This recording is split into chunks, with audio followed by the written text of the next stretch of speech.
The smell of motor oil and metal shavings filled Jake Sullivan's lungs as he lifted the hood of Mrs. Patterson's ancient Buick. 5:30 in the morning, same as every weekday for the past 8 years. The ritual never changed. Unlock Murphy's auto shop, flip the overhead lights, start the coffee maker, then methodically review the work orders pinned to the corkboard behind the register. Jake moved through his morning routine with the precision of a man who'd learned that predictability meant survival. Every tool had its place. Every procedure followed the same sequence. He'd built this life one careful day at a time, layering normalcy over the chaos that had come before. The bell above the front door chimed at 7:15. Jake glanced up to see a man in his 30s walking toward him, keys dangling from weathered fingers. Everything about the stranger registered in Jake's peripheral awareness, the way he moved with controlled economy, how his eyes swept the shop's layout, the subtle bulge under his left armpit. "Morning," the man said, his voice carrying the measured cadence Jake recognized from years of military briefings.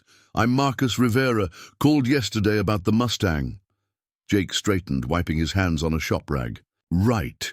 The 67 fastback with the transmission issue."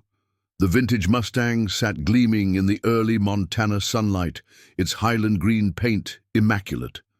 Jake ran his practiced eye over the vehicle, noting the subtle modifications. Reinforced suspension, upgraded brakes, performance tires.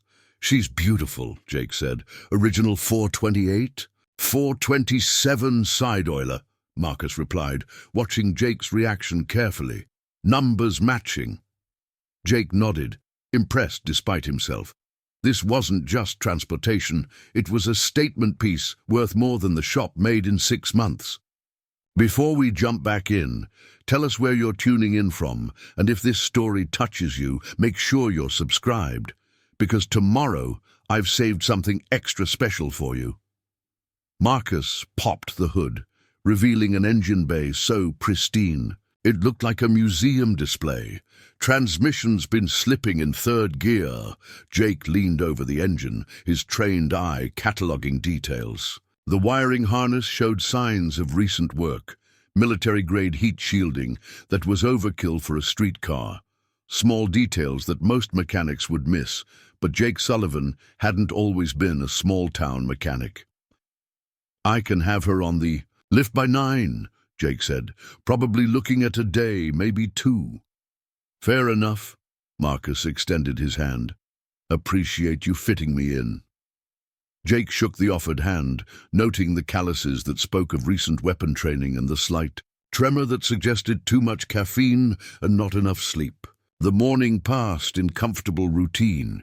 Jake lost himself in the familiar rhythm of diagnosis and repair, pulling the transmission pan to find worn clutch bands and contaminated fluid. By noon, he had the transmission out and partially disassembled. Marcus returned just as Jake was breaking for lunch, finding him sitting on the loading dock behind the shop, eating a sandwich and studying transmission schematics. "Mind if I join you?" Marcus asked, holding up a paper bag from the diner. Jake gestured to an empty crate. "Free country." They ate in companionable silence. Jake noticed how Marcus positioned himself with his back to the building wall, maintaining clear sight lines to the alley's entrances, old habits from dangerous places. "Been working on cars long?" Marcus asked. "About 8 years, Jake replied, truth hidden in careful omission. "Came here after."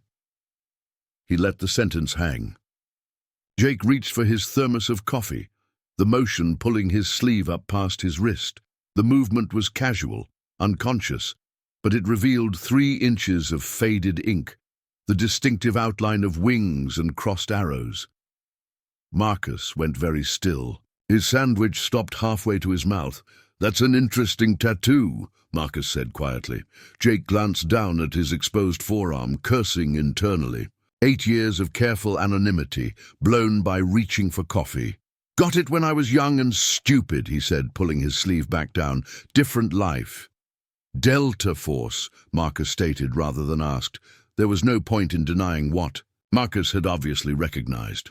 Was, Jake admitted. Long time ago. Marcus set his sandwich aside, leaning forward. How long ago?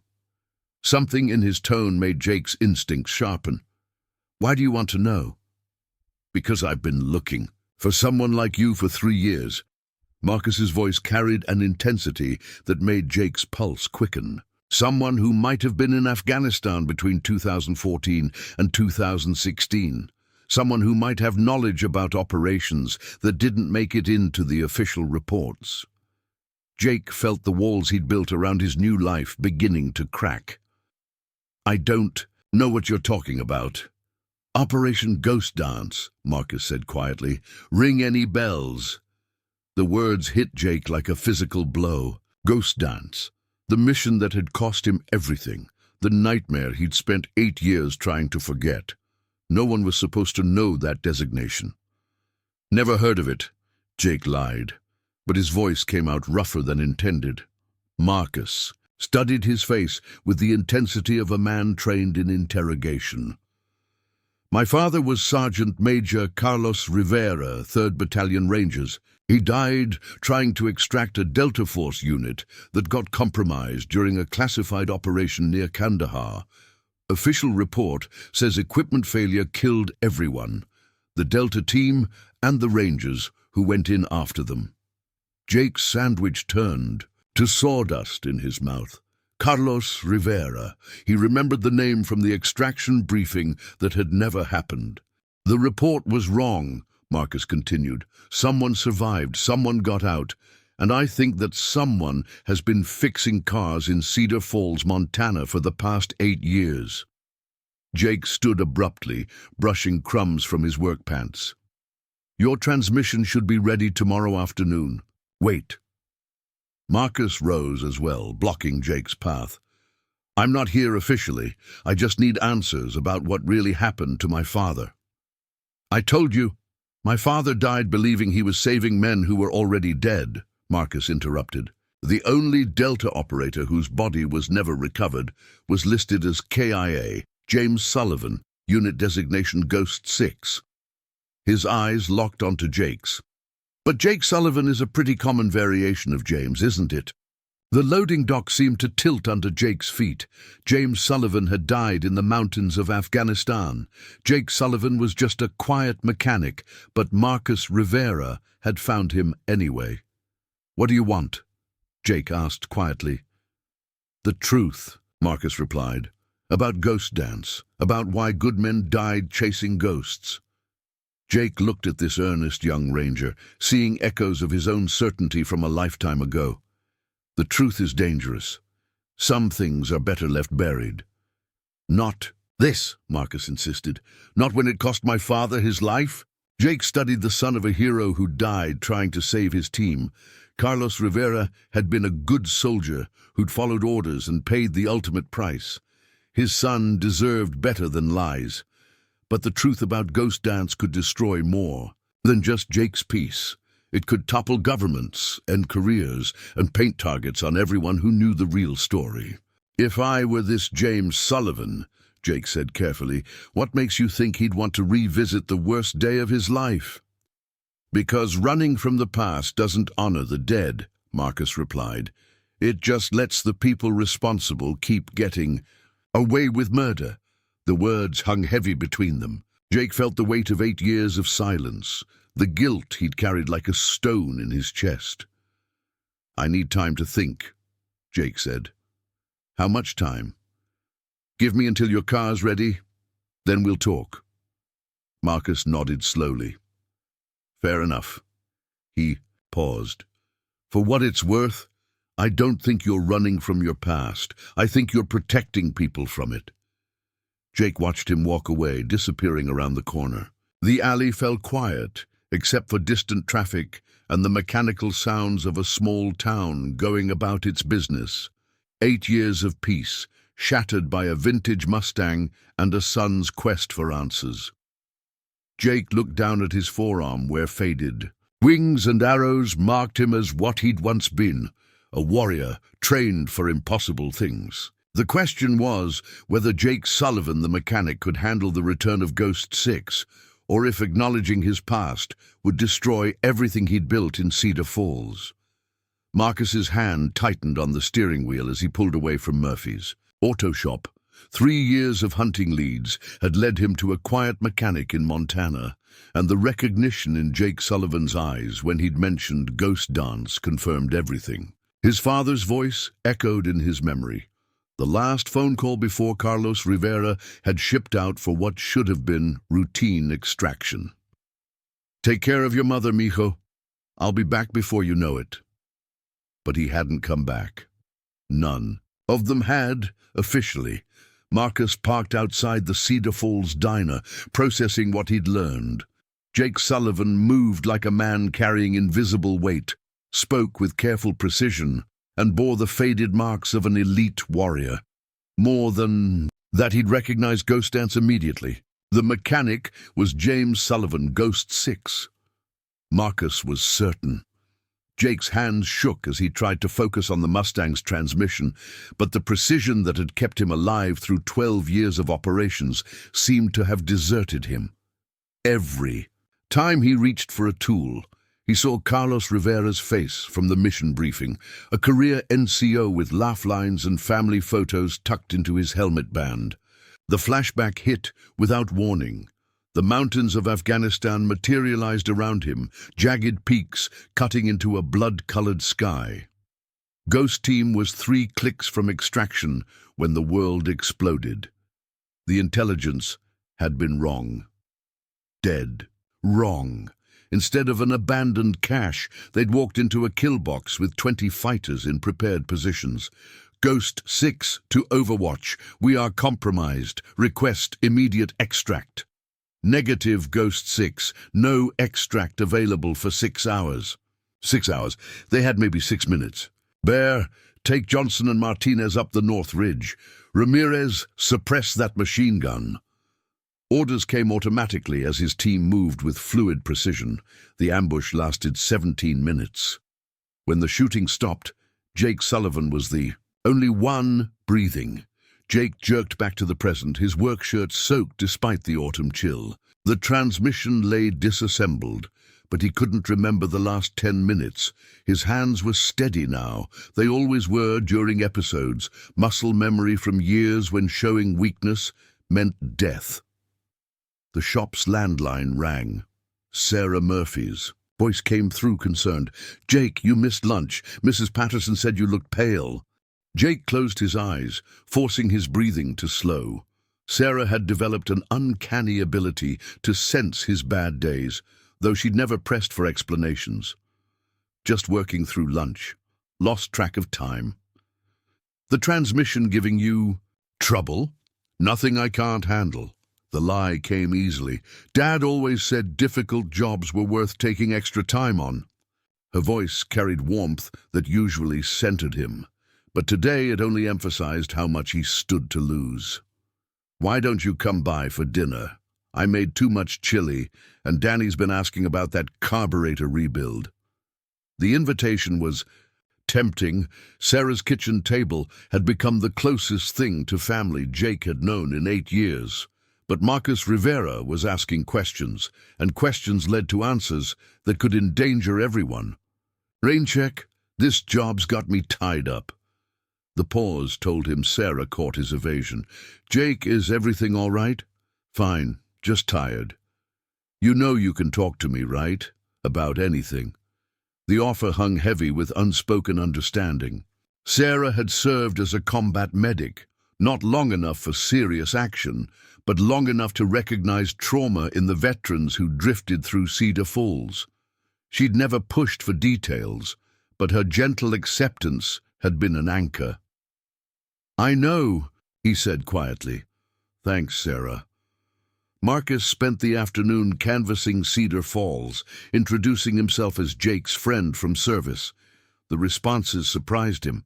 Jake wasn't just tolerated, he was genuinely respected. The hardware store owner mentioned Jake fixing his delivery truck for cost of parts.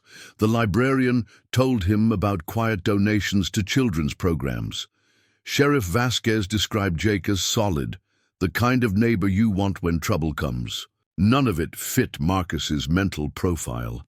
He'd expected either a broken veteran hiding from failure or a hardened killer who'd abandoned his team. Instead, he'd found a man who'd built a quiet life of service in a community that valued him. The contradiction gnawed at him in his motel room that evening. Research spread across the narrow desk. 3 years of investigation had yielded fragments, inconsistencies. In reports, witness statements that didn't match timelines, families without satisfactory explanations. Ghost dance remained classified above his clearance, but Marcus knew someone had survived who knew the truth. His phone buzzed. "Thinking of you today. Your father would be proud." "Mom." Marcus stared at the message, feeling familiar weight. Elena. Rivera had watched her son chase shadows for 3 years, wanting him to move on, to build a life instead of excavating wreckage. But Carlos Rivera deserved justice, and Ghost Team families deserved truth. Jake stood in his apartment above the shop, staring at the locked footlocker in his closet. He hadn't opened it in 2 years, but could picture every item: medals he'd never wear, photographs of dead brothers, sealed orders for an operation that officially never happened. The nightmares had been manageable for months, controlled by routine and the peace he'd found fixing broken machines. But Marcus Rivera's arrival shattered that equilibrium, dragging Jake back to a world where good intentions led to graveyards and truth was whatever classification someone stamped on it. His reflection showed a man caught between lives, the ghost of an elite soldier and the substance of a small-town mechanic. Jake Sullivan had friends in Cedar Falls, people who counted on him, a woman who might love him if he found courage for honesty. But James Sullivan, Ghost 6, had debts that couldn't be repaid and secrets men had killed to protect. Marcus Rivera wanted answers about his father's death, and Jake was the only person alive who could provide them. The question was whether truth would bring the young ranger peace or destroy him the way it had nearly destroyed Jake. Outside, Cedar Falls settled into evening quiet, porch lights flickering, families gathering for dinner, comfortable rhythms of community at peace. Jake had spent 8 years earning his place in that peace, but he'd always known it was borrowed time. Preparing and narrating this story took us a lot of time, so if you are enjoying it, subscribe to our channel. It means a lot to us. Now back to the story. The reckoning had finally come, wearing a dead hero's son's face and carrying questions. Jake wasn't sure he was strong enough to answer. Tomorrow, he'd decide whether James Sullivan was truly buried or if Ghost 6 had one last mission to complete. The weight of that choice pressed down on him as darkness fell over the mountains, and somewhere in the distance, a phone rang unanswered in an empty motel room where Marcus Rivera sat staring at photographs of the father he'd never stopped trying to bring home. Marcus's hand hesitated over the motel room door as dawn broke over Cedar Falls. He'd spent the night reviewing every piece of evidence he'd collected about Ghost Dance, preparing arguments and questions for the conversation that would either give him the answers he'd spent 3 years seeking or send Jake Sullivan running into the wind again. The mechanic was already at work when Marcus arrived at Murphy's auto shop. The Mustang's transmission spread across the workbench in carefully organized components. Jake looked up as the bell chimed, his expression unreadable. "Thought you might come by early," Jake said, wiping his hands on a shop rag. "Coffee's fresh if you want some." Marcus accepted the offered cup, noting how Jake positioned himself. Near the rear exit, old habits from a life where escape routes meant survival. "I've been thinking about our conversation yesterday." "I figured." Jake picked up a transmission gear, examining it with the kind of focus that suggested he was buying time to organize his thoughts. "What exactly do you want to know?" "Everything." Marcus set his coffee aside, pulling out a folder thick with documentation. "I've spent 3 years collecting pieces, but I need someone who was there to put them together." Jake's jaw tightened.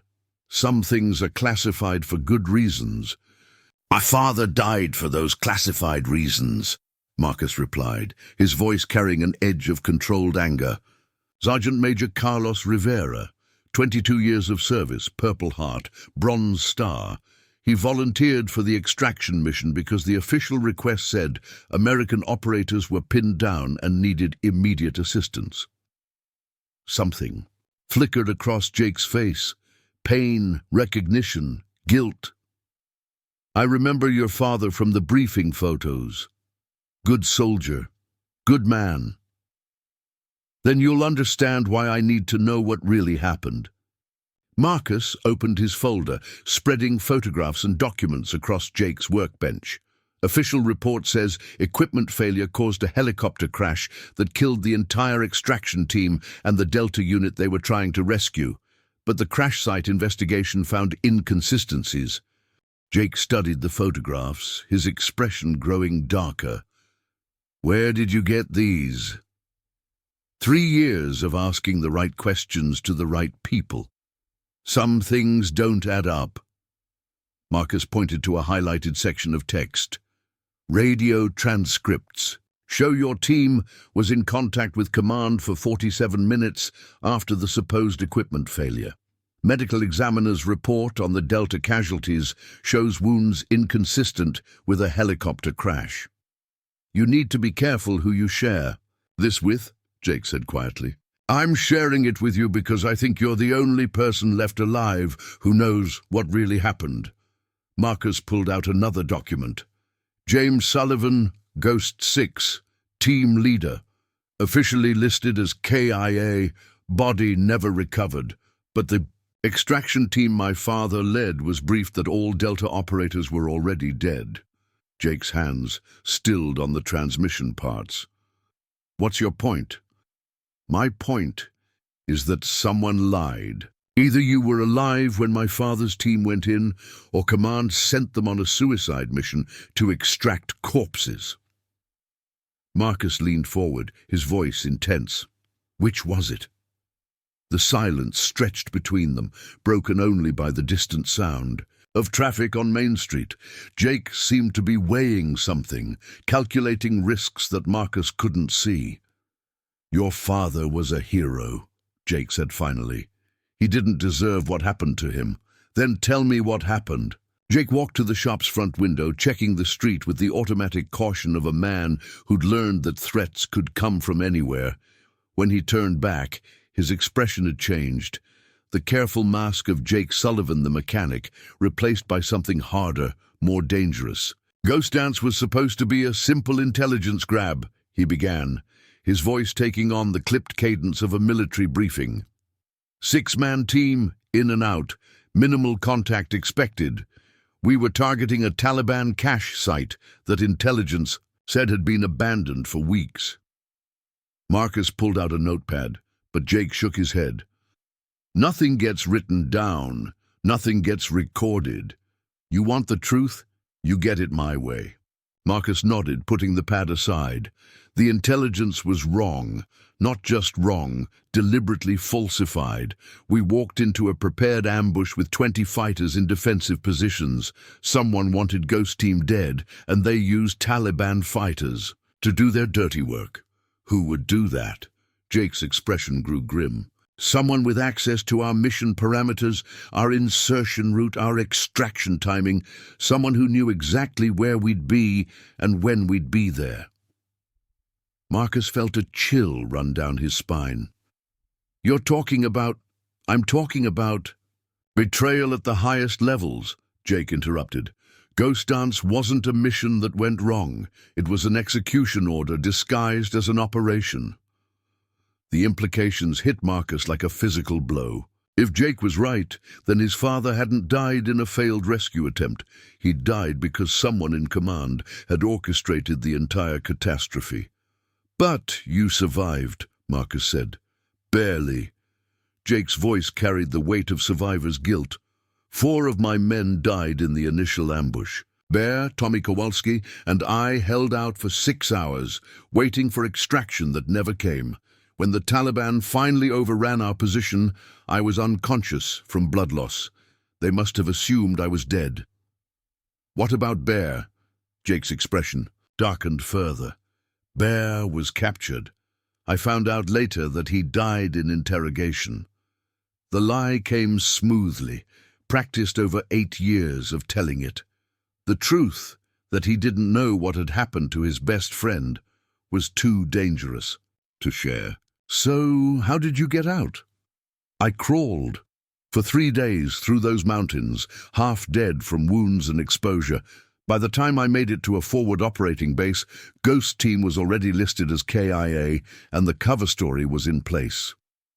Marcus absorbed this, pieces of the puzzle finally clicking together. That's when you decided to stay dead. Wouldn't you? Jake's voice carried a bitter edge. Someone with stars on their collar had just gotten my entire team killed. Going through official channels meant painting a target on my back and probably getting more good soldiers killed in the process. So you disappeared. James Sullivan died in those mountains. Jake Sullivan came to Cedar Falls and learned to fix cars. He gestured around the shop. I found a life here. People who didn't ask questions about scars or nightmares. A place where I could do some good without getting anyone else killed. Marcus stood silent for a long moment, processing the magnitude of what Jake had revealed. Do you know who gave the order? I have suspicions, but suspicions don't bring justice. They just get people killed. What kind of suspicions? Jake hesitated, then walked to his toolbox, pulling out a small electronic device that Marcus recognized as a bug detector. He swept the shop quickly, checking for surveillance equipment. Colonel Patricia Vance, Jake said quietly when the sweep came up clean. She was the intelligence liaison for our operation, had access to everything, mission parameters, insertion routes, extraction schedules. She's also the one who debriefed the survivors from your father's unit. Marcus felt his blood run cold. She's still active duty, was promoted to full colonel 2 years ago, and currently assigned to the Pentagon. Jake's expression was grim. She's had 8 years to bury the evidence and eliminate anyone who might ask the wrong questions. Like you, like me, and now like you. Jake met Marcus's eyes. You wanted the truth. Now you have it. The question is what you're going to do with it. Marcus stared at the documents spread across the workbench, seeing them in an entirely new light. His 3-year investigation had been leading him toward a truth more devastating than he'd imagined. Not just a military operation gone wrong, but a deliberate act of betrayal that had cost his father's life. We have to expose this, he said. With what evidence? Everything classified above your pay grade got buried years ago. Vance made sure of that. Then we find new evidence. Jake held up a hand, his attention suddenly focused on something outside. Through the shop's front window, Marcus could see a black sedan parked across the street, its occupants partially visible through tinted glass. How long has that car been there? Jake asked quietly. Marcus followed his gaze. I don't know. Why?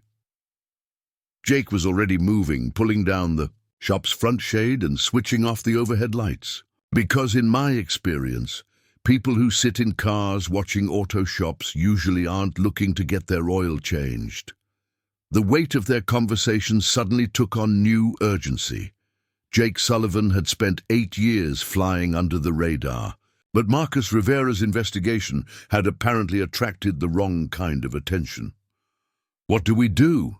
Marcus asked. Jake's expression had shifted entirely, the quiet mechanic replaced by someone Marcus recognized from his own combat training, a professional soldier assessing threats and calculating responses.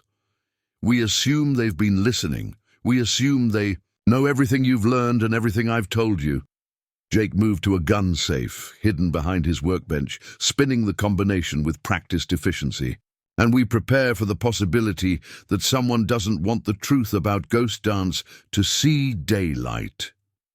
The black sedan's engine started, but instead of driving away, it pulled into the shop's parking lot. Through the partially obscured Window, Marcus could see at least two figures getting out. Jake Sullivan's 8 years of peace were officially over. Part 4. The Watchers. The black sedan's doors closed with soft precision, and Jake counted two figures moving toward the shop's front entrance with measured professional pace. He recognized the walk, not quite military but trained, purposeful. "Back door," Jake said quietly, pulling a Sig Sauer from his gun safe. "Move." Marcus started to protest. "We haven't done anything wrong." "Wrong doesn't matter when you're asking the right questions." Jake grabbed a go-bag from behind his workbench, 8 years of paranoid preparation finally proving its worth. "You wanted to know what happened to your father. Now you're about to find out what happens to people who dig too deep." The front door's bell chimed as they reached the rear exit. Jake paused, listening to voices carrying the authoritative tone of federal agents. Through the gap under the office door, he could see shadows moving across the shop's front. Jake eased the back door open, scanning the alley. Clear, but that didn't mean much. Professional teams worked in layers. "My car," Marcus whispered, gesturing toward his rental. Jake shook his head. "Compromised. They've been tracking you longer than you know." He led Marcus down the alley, moving with fluid economy learned in places where mistakes were measured, in body counts. Then how Sarah Murphy, she's got a delivery van, unmarked, clean. Sarah answered on the second ring. "Jake, you sound strange. I need a favor, no questions asked. Can you meet us at the old grain elevator with your van?" The pause told him Sarah was processing his tone, the controlled emergency in his voice. "How bad is it? Bad enough that asking questions might get you hurt." "I'll be there in 10 minutes. Jake pocketed the phone as they reached Main Street. The black sedan remained at Murphy's, but now a grey SUV was positioned to watch the alley they'd just exited. The net was tightening. "Who are they?" Marcus asked as they walked casually down the sidewalk. "Could be FBI, CIA, military intelligence. Doesn't matter. What matters is they found you fast, which means someone's been monitoring database searches for ghost dance keywords." Jake nodded to Mrs. Patterson exiting the post office, maintaining normalcy. "How many people did you contact during your investigation?" "Dozen, maybe 15. Veterans groups, military records, families, all documented, all traceable. Whoever's cleaning up loose ends has been tracking your investigation from the beginning. They let you chase leads as long as you weren't getting close to anything that mattered. But now you found me, which means you found the truth. That makes you a liability." Sarah's van was waiting behind the abandoned grain elevator. She rolled down the window as they approached, expression tight with worry. "Jake, what's going on?" "People from my past catching up," he said simply. "I need to borrow the van." Sarah studied his face, seeing something that made her decision. She climbed out, tossing him the keys. "Bring it back in one piece." "Sarah," Jake started, but she cut him off. "Whatever you're mixed up in, you're one of the good guys. I've known that since you fixed Mrs. Chen's wheelchair for free." She touched his arm briefly. "Be careful." Jake watched her disappear around the grain elevator toward town. 8 years of building a life in Cedar Falls, and it might all be over because Marcus had asked the right questions. "She cares about you," Marcus observed as they climbed into the van. "Which is why we're leaving. The farther we get from Cedar Falls, the safer everyone here will be." But as they pulled onto the county road, Jake's phone buzzed with a text from an unknown number. "We know you're alive, Ghost 6. Time to come home." Marcus read over Jake's shoulder. "Friends of yours?" "No such thing as friends in my line of work, just people who haven't tried to kill you yet." The mirrors showed clear road behind them, but Jake knew that meant nothing. Modern surveillance didn't require visual range. Satellites, cell towers, license plate readers, the infrastructure made disappearing infinitely harder than 8 years ago. "Where are we going?" Marcus asked. Somewhere we can think without looking over our shoulders. Jake turned onto a logging road winding into the mountains. I've got a cabin 20 miles from here, off-grid, defensible, stocked for emergencies. You've been planning for this since the day I crawled out of those mountains in Afghanistan. Jake navigated a switchback, the van's engine laboring. The question is whether they want us dead or just disappeared. Marcus's phone rang, his mother's number. He started to answer, but Jake grabbed his wrist. Don't. If they're monitoring communications, that call could triangulate our position. Marcus stared at the phone until it stopped ringing. My mother worries when she doesn't hear from me.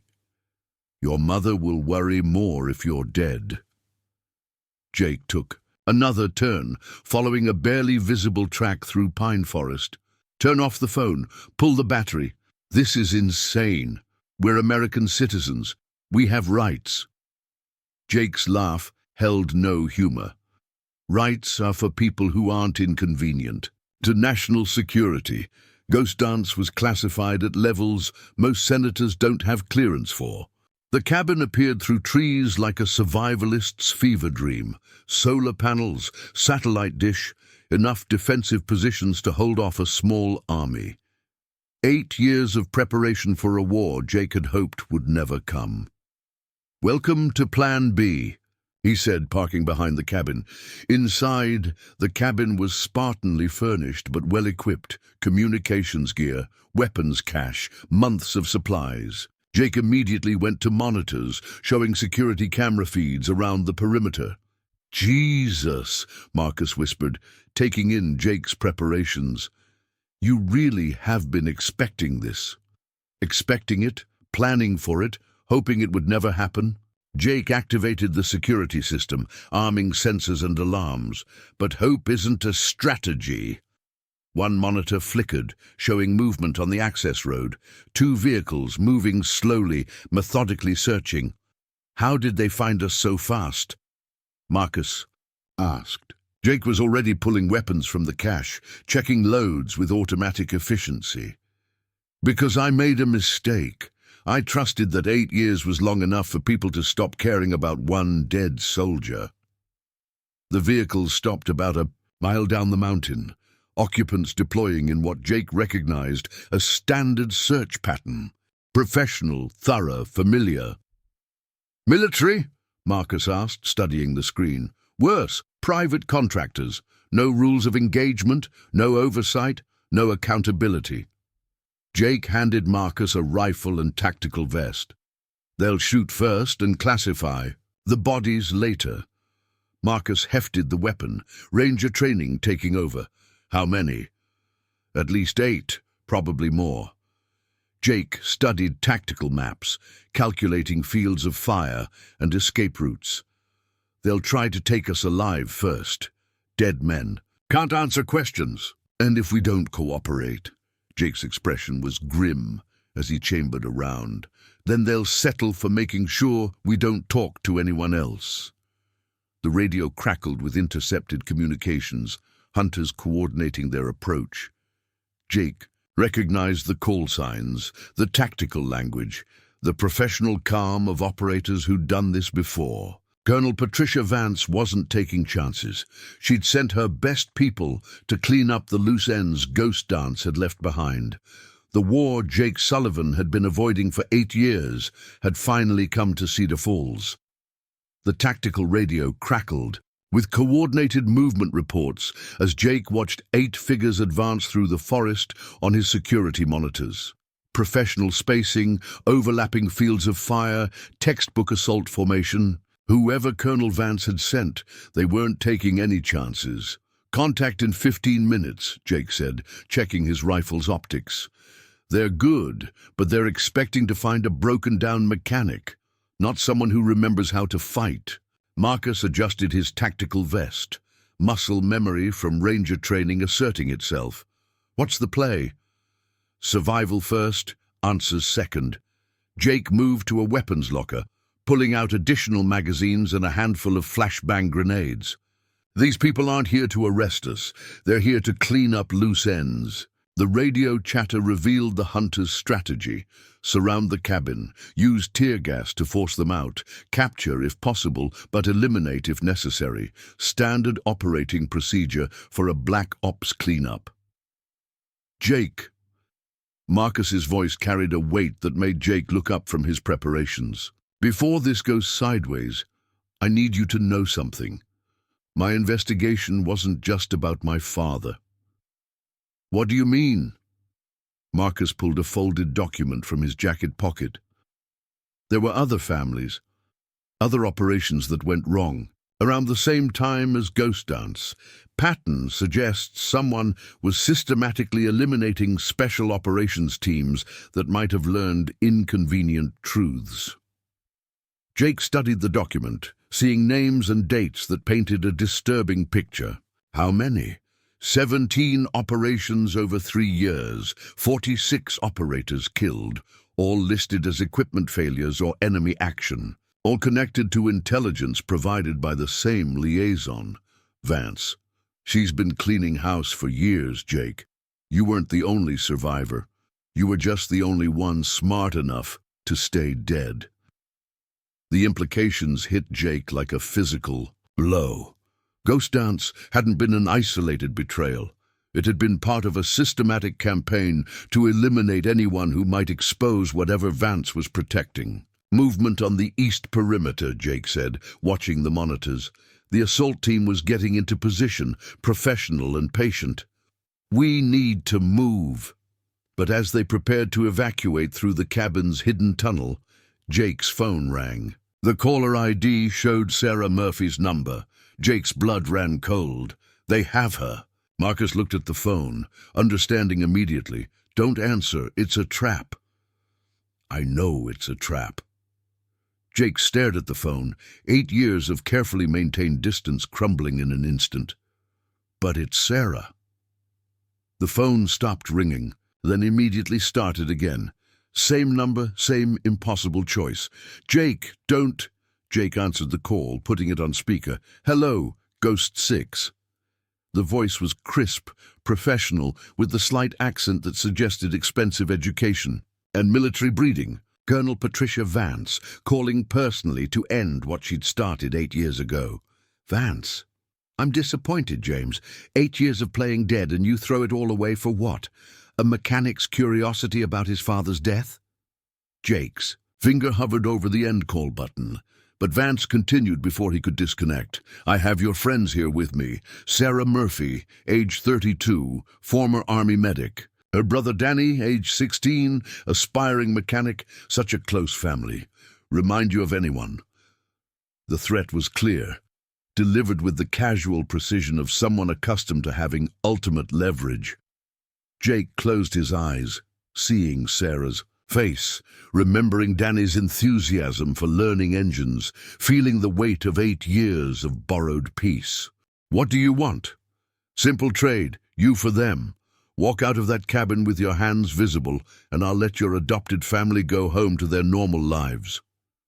Marcus was shaking his head violently, but Jake barely noticed. The tactical situation had shifted completely. This wasn't about him anymore, or even about exposing the truth behind Ghost Dance. This was about innocent people paying the price for his decision to trust someone with his real identity. How do I know you'll keep your word? Vance's laugh carried no warmth. You don't, but you know what happens if you don't surrender. I've read your psychological profile, James. You won't let innocent people die to save yourself. It's what made you such an effective operator, and it's what makes you predictable now. The radio traffic confirmed what Jake already knew. The assault team was in position waiting for orders. Through the security cameras, he could see muzzle flashes in the forest as someone fired warning shots, close enough to demonstrate their presence. 1 hour, Vance continued. Main street of Cedar Falls, in front of Murphy's auto shop. Come alone, hands visible, and we end this quietly. Your friends go home, and you get to see some old colleagues who've been waiting 8 years to say, hello. The line went dead, leaving Jake and Marcus staring at each other in the sudden silence. "You can't seriously be considering this," Marcus said. "She has Sarah and Danny." Jake's voice was flat, emotionless. "Whatever happens to me, they don't deserve to pay for my choices." "And what about the truth? What about exposing what she did to Ghost Dance, to your team, to my father?" Jake looked at the evidence Marcus had compiled, 3 years of careful investigation that proved Colonel Vance had been systematically eliminating special operations personnel. Important evidence, potentially world-changing evidence. But on the security monitor, he could see the assault team maintaining their positions, professional soldiers following orders that would probably include making sure no evidence survived the encounter. "The truth won't matter if we're dead," Jake said, beginning to strip off his tactical gear. "There has to be another way." "There is." Jake pulled out his phone, scrolling through contacts he hadn't called in 8 years. "But it means trusting people I swore I'd never contact again." He selected a number tagged only as insurance and waited through 3 rings before a familiar voice answered. "Well, well, Ghost 6 rises from the dead." "Hello, Chen. I need a favor." Agent Lisa Chen, CIA liaison, and the one person from his old life who might still be trustworthy. Jake had saved her life during a joint operation in Syria, and she'd helped facilitate his official death after Ghost Dance. If anyone could help extract Sarah and Danny while keeping the evidence safe, it was her. "You're supposed to be dead. James makes it difficult to do favors. Patricia Vance is cleaning house, has been for years. She's got civilians and she wants to trade them for me." The pause that followed told Jake that Chen was processing implications, calculating risks and opportunities with the same cold efficiency that had kept her alive in a job where mistakes were fatal. "How much evidence do you have?" "Enough to bury her and everyone who helped cover this up." "Then maybe it's time Patricia Vance learned that some ghosts don't stay buried." Chen's voice carried a note of anticipation that Jake remembered from their operational days. "Send me everything you have. I'll make sure it reaches the right people, regardless of how this plays out." Jake looked at Marcus, seeing hope warring, with skepticism in the young ranger's eyes. "Do it. Send her everything." As Marcus began uploading files to an encrypted server, Jake returned to his weapons cache. He wasn't walking into Vance's trap defensively. If this was going to be his last operation, he'd make sure it counted. "Insurance policy activated," he said, checking the load in his sidearm. "Now let's go get Sarah and Danny back." The war Jake Sullivan had been avoiding for 8 years was about to end where it had begun, with impossible choices, calculated risks, and the hope that sometimes the good guys could win, even when the odds were stacked against them. Outside the assault, team maintained their positions, waiting for orders that might never come, because Ghost 6 wasn't running anymore, and Colonel Patricia Vance was about to learn that some operations had consequences that lasted longer than their classification periods. The encrypted upload completed just as Jake finished checking his weapons. Marcus closed the laptop. 3 years of investigation now safely beyond Vance's reach, regardless of what happened in the next few hours. "Chen will make sure the evidence gets to the right people," Jake said, holstering his sidearm. "But first, we need to extract Sarah and Danny without getting them killed." "Against an entire tactical team?" Marcus studied the security monitors, showing professional operators maintaining perimeter positions. "We're outnumbered 4 to 1. Numbers don't matter if you choose the battlefield." Jake pulled up detailed maps of Cedar Falls on his computer, marking key positions with the precision of a man who'd spent 8 years unconsciously planning for urban warfare. "Vance wants this quiet, which means her team will try to blend in, avoid civilian casualties until they have what they want." Marcus leaned over the maps, his ranger training recognizing the tactical possibilities. "You know this town like a combat zone. I know every sightline, every choke point, every escape route within 50 miles. Jake highlighted Murphy's auto shop and the surrounding buildings. More importantly, I know the people. Sheriff Vasquez is former military. Police. Doc Harrison served as a medic in Iraq.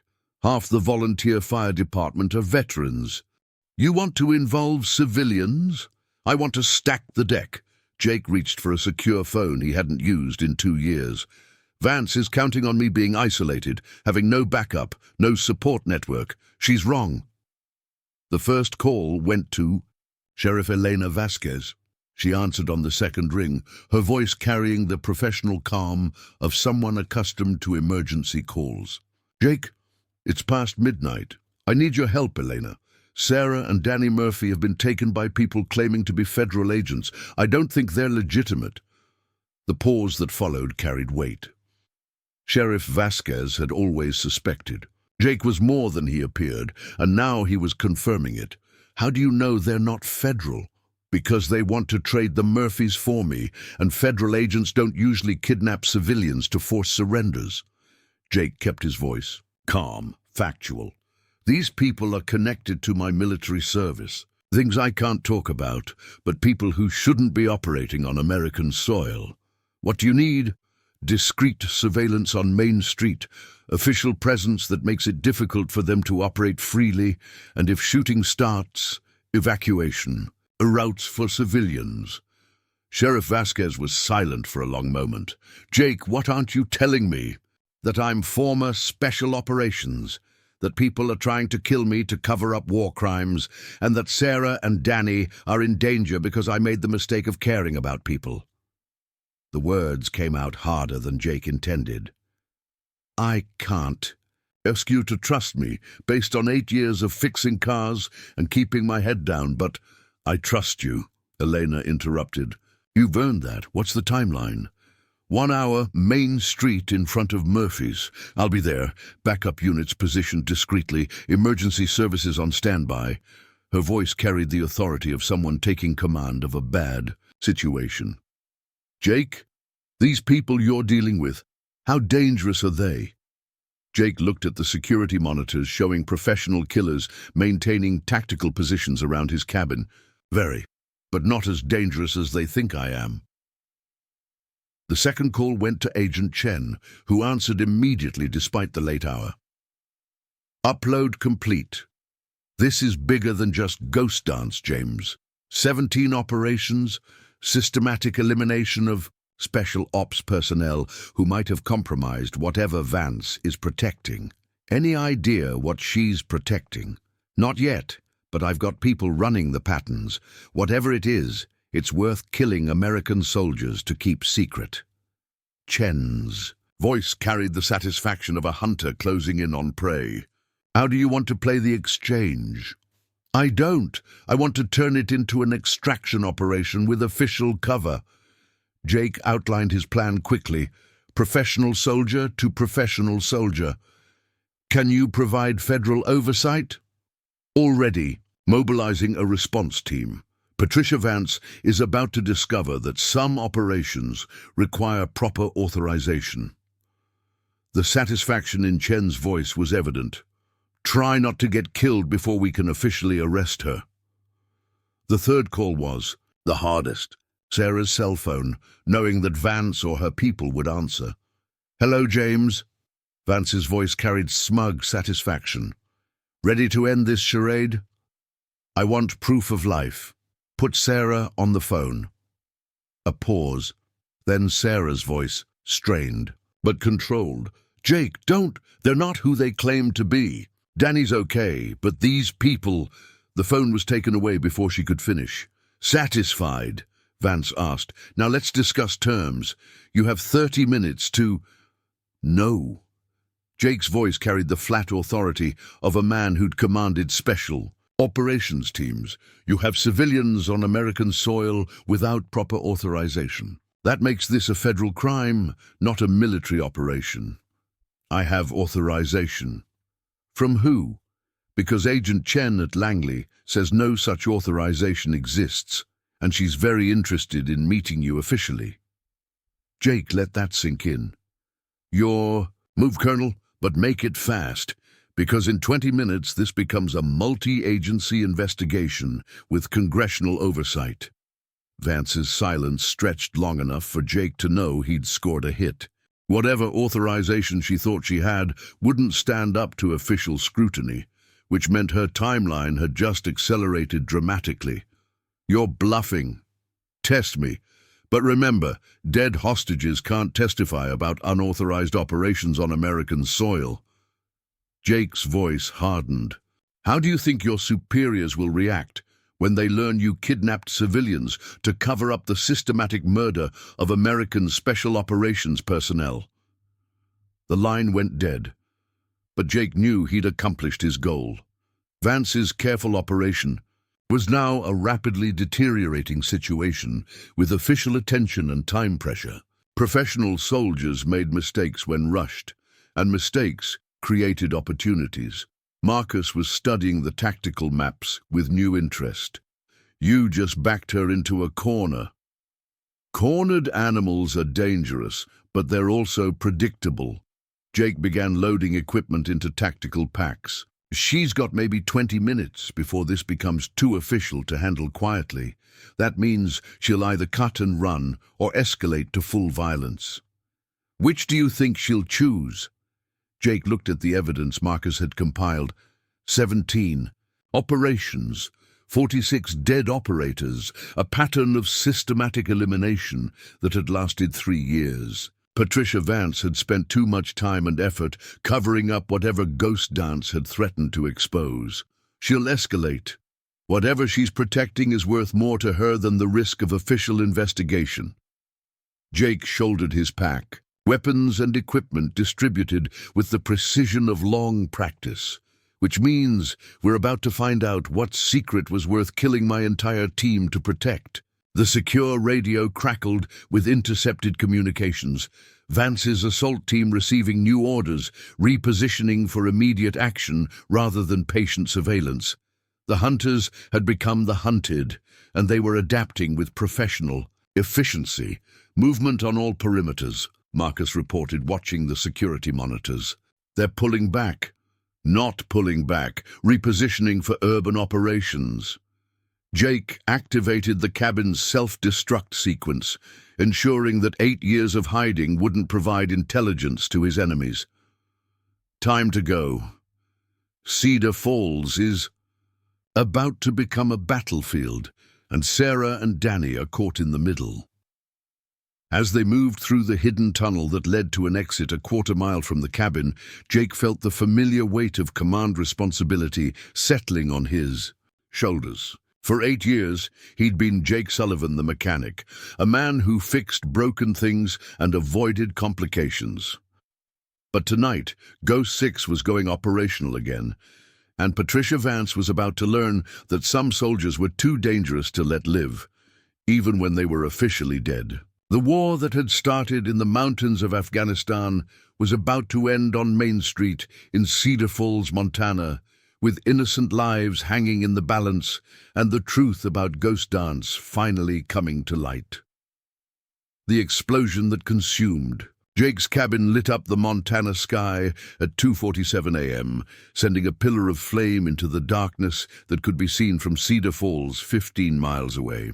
Jake and Marcus watched from the tree line as 8 years of careful preparation vanished in a controlled burn designed to leave nothing useful for enemy intelligence.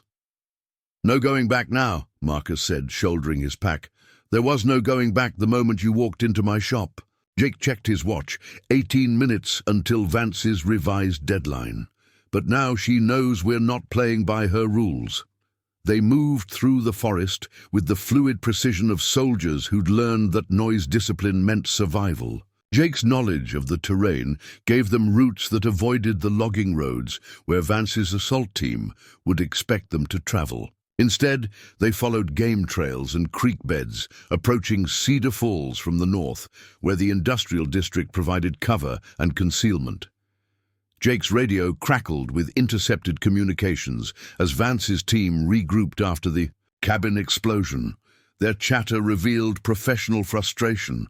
The targets had disappeared, the timeline was accelerating, and their careful operation was becoming a rushed cleanup.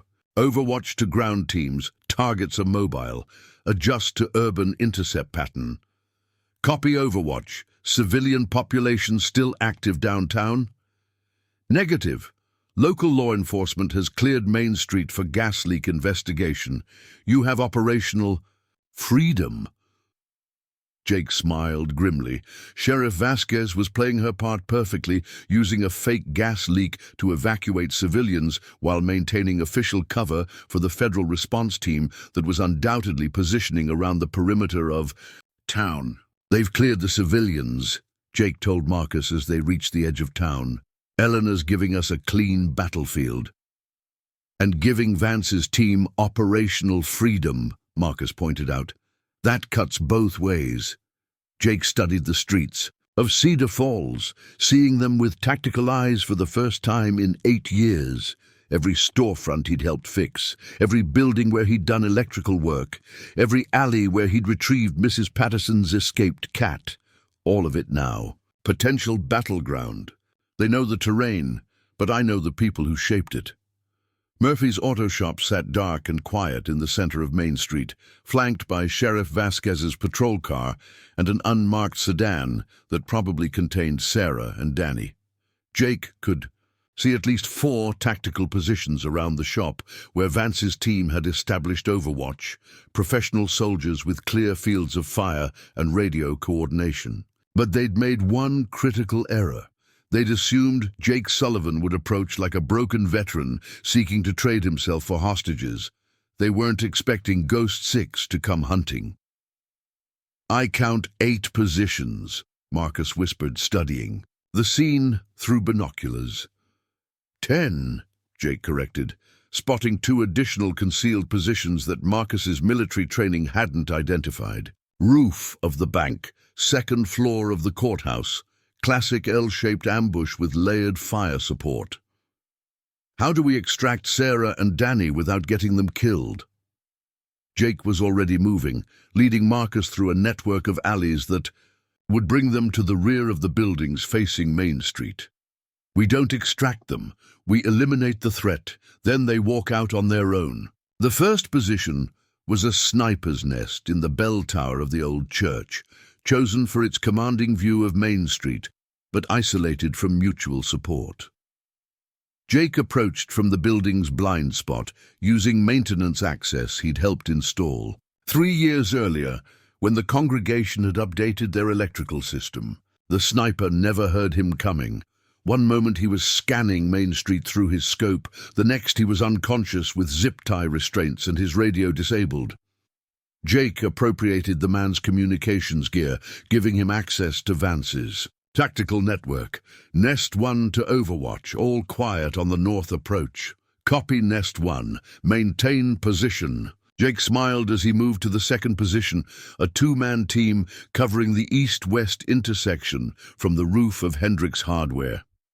These operators were more alert, positioned with mutual security and clear communication protocols, but they'd chosen their position based on tactical superiority, not local knowledge. Jake knew that the hardware store's roof access led directly to the building's attic storage, where old Mr. Hendricks kept inventory overflow and Christmas decorations. More importantly, Jake knew that the attic floor wouldn't support the weight of 2 men in tactical gear positioned near the edge of the building.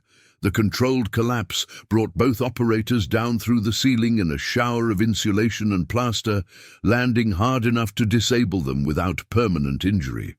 Jake was already moving by the time their radio check failed to get a response. Nest 2, report status. Silence. All stations, Nest 2 is dark. Converge on Murphy's auto for final phase. Vance's voice cut through the tactical chatter. With cold authority. Execute immediate extraction. Civilian assets are no longer required. Jake's blood ran cold. Vance was cutting her losses, which meant Sarah and Danny had just become liabilities rather than leverage. "Marcus, they're moving to eliminate the hostages. We're out of time." Marcus was already in position across Main Street, having used Jake's diversions to reach the roof of the Cedar Falls Bank. "I have eyes on the target vehicle. 2 operators with the civilians, engine running. Take the shot when you have it. I'm going direct." Jake abandoned stealth for speed, sprinting across Main Street as Vance's remaining team converged on Murphy's auto shop. The tactical situation had devolved into the kind of close-quarters battle he'd trained for, but hoped never to fight on American soil. The first operator he encountered was moving to flank the auto shop from the south, following standard urban assault doctrine. Jake took him down with a suppressed pistol shot that dropped him without alerting the rest of the team, but he knew his luck wouldn't last. "Contact! Targets are engaging!" The radio call triggered immediate response as Vance's team shifted from hostage extraction to active combat. Muzzle flashes lit up Main Street as professional soldiers engaged an enemy they couldn't see clearly, but could definitely locate by his actions. Jake rolled behind the bulk of Murphy's auto shop's service truck, bullets sparking off metal and shattering windows. The familiar chaos of combat settled over him like a comfortable coat, heart rate controlled, breathing steady, tactical awareness heightened to superhuman levels. A grenade landed near his position, and Jake recognized the technique. Standard. Room-clearing protocol adapted for urban combat. He was already moving when the explosion sent shrapnel through the space he'd just vacated. "Sarah! Danny! Stay down!" Jake's voice carried over the gunfire, hoping they could hear him, hoping they were still alive. Marcus's rifle spoke from the bank's roof, precise, controlled shots that eliminated one of the vehicle guards and shattered the sedan's engine block. Steam hissed from the destroyed radiator as the driver tried unsuccessfully to start the car. "Vehicle disabled," Marcus reported. "Civilians are mobile." Jake saw Sarah and Danny emerge from the smoking sedan, Sarah supporting her younger brother as they moved toward the relative safety of the auto shop. But they were still in the kill zone, exposed to crossfire from multiple positions. Time slowed. As Jake made the calculation, every special operations soldier dreaded how many enemy positions he could eliminate before they could target the civilians he was trying to protect. The answer was simple, all of them. Ghost 6 had been dormant for 8 years, but he'd never been gone. Jake Sullivan, the mechanic, had built a life of quiet service in Cedar Falls, but James Sullivan had been trained to do impossible things, in impossible situations. Patricia Vance had made 2 critical errors. She'd assumed her enemy was broken, and she'd threatened innocent people he'd learned to love. Now she was about to discover what Ghost 6 had been capable of when he'd had something to lose, and why some soldiers were too dangerous to leave alive even when they were officially dead. The battle for Cedar Falls had begun, and Jake Sullivan was finally home. The gunfire on Main Street died to sporadic bursts as Jake's systematic elimination of Vance's positions forced the remaining operators into cover. Through smoke and chaos, he could see Sarah and Danny sheltering behind Murphy's auto shop, alive but trapped. "Ghost 6, this is Overwatch." Vance's voice crackled through Jake's appropriated radio. "Impressive work, but you always were my best student." Jake pressed against Henderson's market wall, reloading while scanning for threats. "I was never your student, Patricia. I was your weapon, until I learned what you really were." "What I am is a patriot protecting American interests from people too idealistic to understand the bigger picture." Her voice carried cold certainty. "Ghost Dance wasn't the first operation you executed for me, James. Just the first time you found out what the real mission was." The words hit like a physical blow. Images flashed, operations in Syria, Libya, Venezuela, perfect intelligence, surgical eliminations, objectives achieved without question. How many had been assassinations disguised as counter-terrorism? "You used us," Jake said, the full scope finally clear. I used you brilliantly. Ghost Team was the perfect weapon. Elite soldiers who never questioned orders, never realized they were eliminating assets who'd become inconvenient. Marcus's voice cut through from the bank roof. Jake, movement on your 6. Single operator, approaching. From the alley. Jake spun, weapon raised, but the figure emerging from shadows made him freeze. Tall, heavily built, favoring old injuries. The face was older, scarred, marked by hardship, but unmistakably familiar. Hello, Jake. Tommy Bear Kowalski stepped into the streetlight, and Jake felt 8 years of guilt collapse into impossible recognition. His best friend, his second-in-command, the brother he'd mourned. Alive, armed, pointing a rifle at Jake's chest. Bear. Barely a whisper. You're supposed to be dead. We're all supposed to be dead. Bear's voice carried bitter edge. Ghost Dance was supposed to eliminate the entire team. You were just supposed to die with the rest of us. Jake's weapon remained trained on his friend, but his finger wasn't on the trigger. Even after 8 years, some bonds went deeper than tactics.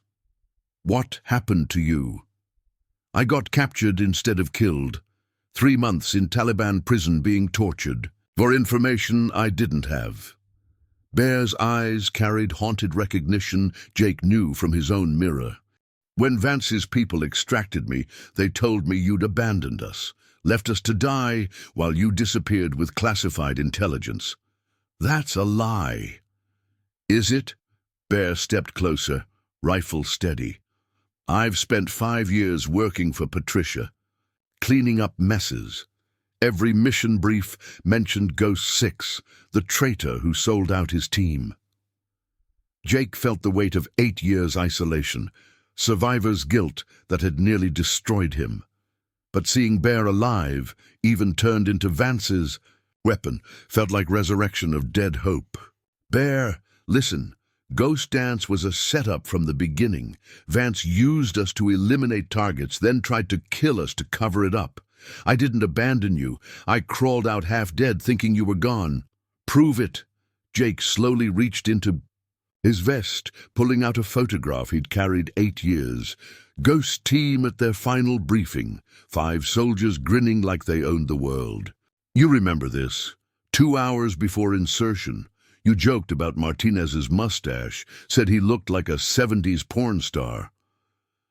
Bear's rifle wavered slightly. Anyone could know that. Mission debrief, captured intelligence. You were wearing your lucky socks. The reindeer pattern your sister knitted, said they were the only Christmas present worth keeping. Jake's voice softened, reaching for their bond. You never put that in reports, Bear. Just like the nightmares about your father, or calling your mother every Sunday during deployment. The rifle lowered slightly, uncertainty flickering across Bear's scarred features. She told me you were dead, Bear said quietly. Vance showed me the after-action report.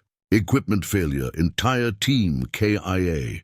Said you'd been working with enemy assets, feeding them intelligence. And you believed her? I believed the evidence. Radio intercepts of you negotiating with Taliban, bank records showing foreign payments, surveillance footage of you meeting enemy agents.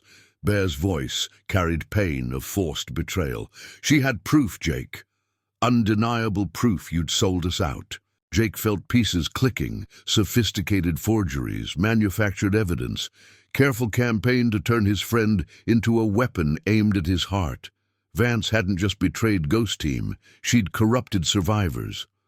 All fake, manufactured to make you believe I was the enemy. Bear think, if I'd really betrayed the team, why would I be here protecting innocent civilians? Why risk everything for people unconnected to Ghost Dance? Bear's weapon lowered further, confusion and hope warring. Because that's who you always were. Even when missions went to hell, you never stopped trying to bring everyone home. Marcus's voice crackled through radio. Jake, federal vehicles approaching from north, Chen's people almost in position. but Vance's voice cut through with cold finality. "Bear, eliminate the target. Now, direct order." Bear's rifle snapped up, trained on Jake's center mass, but his hands shook, internal war visible across his features. "She's in your head, Bear, just like she was in mine for 12 years, but you're stronger than her conditioning." Jake slowly lowered his weapon, gesture of trust that could kill him, but might save his friend's soul. "You know me. You know who I really am. I know who you used to be. I'm still that person. Still the guy who carried you 3 miles through enemy territory with a dislocated shoulder. Still flew home for your nephew's baptism on my own. A dime." Jake stepped closer, within killing range. "Still your brother." Bear's rifle wavered, 8 years of conditioning warring against deeper bonds forged in combat and brotherhood. "Vance used both of us, Bear, but it's not too late to choose who you really are." The moment stretched between them, 2 soldiers whose friendship had survived war but might not survive the lies that followed. Distant vehicle sounds approached, federal backup that might end this standoff. But first, Tommy "Bear" Kowalski had to decide whether he was Patricia Vance's weapon or Jake Sullivan's brother. The choice would determine not just Jake's survival, but the fate of everyone caught in this war that started 8 years ago in Afghanistan and was ending on Main Street in Cedar Falls, Montana. Bear's rifle trembled in his hands. 8 years of conditioning warring against brotherhood forged in blood and fire. Jake could see the moment of decision approaching, the critical instant when his best friend would choose between manufactured loyalty and genuine brotherhood. "I remember the socks," Bear said quietly, lowering his weapon, "and I remember who you really are." The moment of reunion was shattered by the roar of engines as 3 black SUVs screamed onto Main Street, disgorging tactical operators in full combat gear. Colonel Patricia Vance had arrived with her personal security detail, done with subtlety and ready for total war. "All units, weapons free." Vance's voice cut through the radio traffic with cold authority. "Eliminate all targets. No survivors, no witnesses." Jake grabbed Bear's arm, pulling his friend toward cover as automatic weapons fire erupted from multiple positions. The federal vehicles Marcus had reported were still minutes away, leaving Jake, Bear, Marcus, and 2 trapped civilians facing overwhelming odds. "Like old times," Bear said, checking his rifle's magazine with practiced efficiency.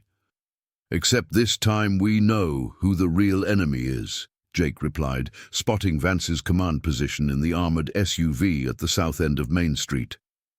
8 operators, plus Vance, standard assault formation, but they're rushed and angry. Marcus's voice crackled through their tactical frequency. "I count 10 hostiles, multiple vehicles. They've got Sarah and Danny pinned down behind the auto shop with crossfire from 3 directions." Jake studied the tactical situation with the cold calculation that had kept Ghost Team alive through dozens of impossible missions. Vance's operators were good, but they were deployed for urban warfare against a broken mechanic, not a coordinated defense by elite soldiers fighting for their lives. "Bear, can you reach that fire truck?" Jake pointed to the Cedar Falls Volunteer Fire Department's ladder truck parked outside the station. "If you can get it running, we can use it for mobile cover." "On it." Bear sprinted across Main Street, in a combat crouch, bullets sparking off asphalt around him. His years as Vance's enforcer had kept his skills sharp, and he moved with the fluid grace of a professional killer. Jake provided covering fire, his shots precise and economical. Each bullet found its mark, forcing Vance's operators to seek better cover and disrupting their coordinated assault. But they were adapting quickly, professional soldiers adjusting to unexpected resistance. "Ghost 6, you're just delaying the inevitable," Vance's voice carried across the street through a portable megaphone. "Surrender now, and I'll make sure the civilians die quickly." "Counteroffer," Jake replied, putting 3 rounds through. The windshield of the SUV closest to Sarah and Danny's position. You surrender, and I'll make sure prison is better than what you deserve." The fire truck's diesel engine roared to life as Bear got it running. The massive vehicle lurched forward, its bulk providing mobile cover as Jake used it to advance on the operators, pinning down the civilians. Marcus coordinated from his elevated position, his sniper fire picking off targets with surgical precision. Tango down, northeast corner, 2 more operators moving to flank the fire truck. Jake rolled under the massive vehicle as grenades detonated around its reinforced chassis. The explosion shook the truck but didn't penetrate, allowing him to emerge on the far side with clear shots at the flanking operators. "Sarah! Danny! Move now!" Jake's voice carried over the gunfire as he eliminated the last operator between the civilians and safety. Sarah emerged from cover, supporting her younger brother, both of them moving with the disciplined urgency of people who'd learned that hesitation could be fatal. They reached the fire truck just as Bear brought it to a stop, its bulk creating a defensive position that protected them from the remaining hostiles. "Status report," Jake said, checking Sarah and Danny for injuries. "We're okay," Sarah replied, though her hands shook slightly. "Jake, these people, they're not federal agents. They threatened to kill Danny if I didn't cooperate." "I know. It's over now." Jake's voice carried certainty he didn't entirely feel. Vance still had 6 operators in the field, and federal backup was still minutes away. But the tactical situation had shifted. Instead of hunting a lone fugitive, Vance's team was now facing coordinated resistance from entrenched positions with civilian evacuation complete. The mission parameters had changed, and professional soldiers adapted to changing conditions. "All units converge on the fire truck," Vance ordered. "Maximum firepower, ignore collateral damage."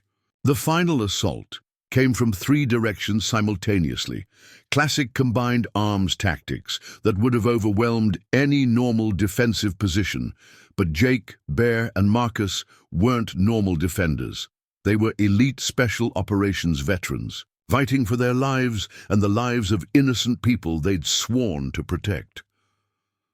Jake coordinated the defense with the tactical precision that had made Ghost Team legendary. Each shooter had designated fields of fire, interlocking coverage, that prevented enemy movement while conserving ammunition.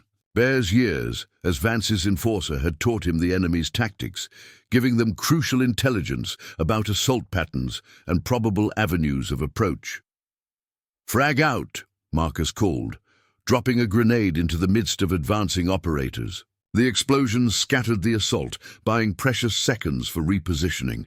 But Vance's people were adapting, using suppressive fire and movement techniques that gradually compressed the defensive perimeter. Jake could see the endgame approaching. They were running low on ammunition, and the enemy had superior numbers and equipment. That's when the cavalry arrived. Federal vehicles surrounded Main Street with the coordinated precision of a major law enforcement operation.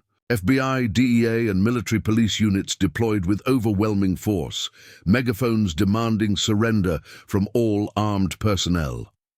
"This is Agent Chen, FBI, all weapons down. Federal jurisdiction is now in effect."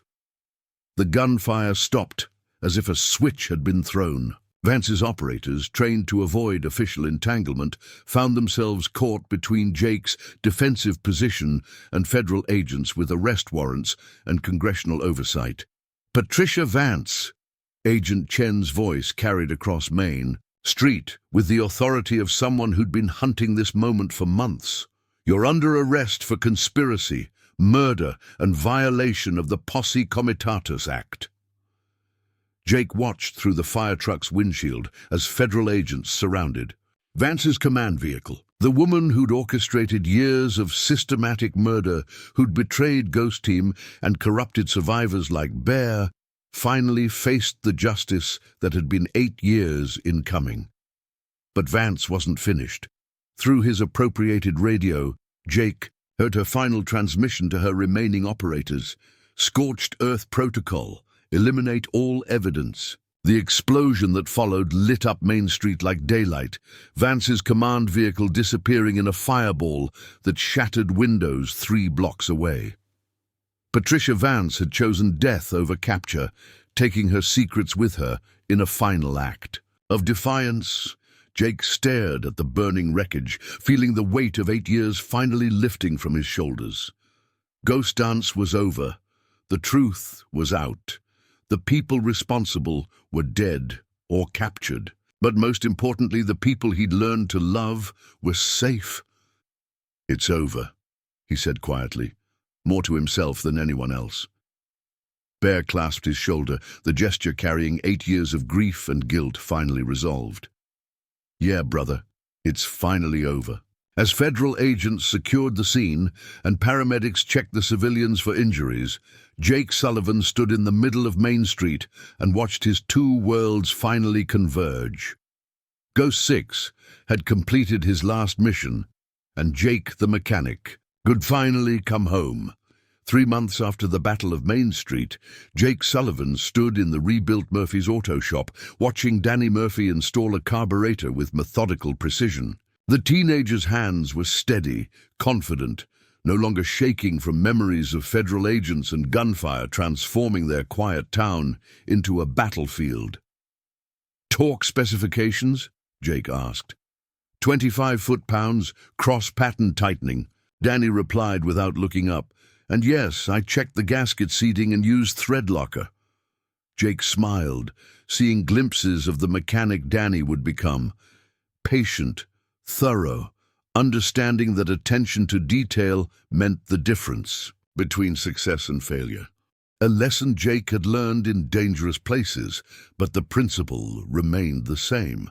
Sheriff Elena Vasquez entered carrying coffee from the diner. She'd made a habit of morning visits, part official check-in and part genuine friendship with the man who'd helped save her town. "Morning. Agent Chen called. Final hearing scheduled for next week."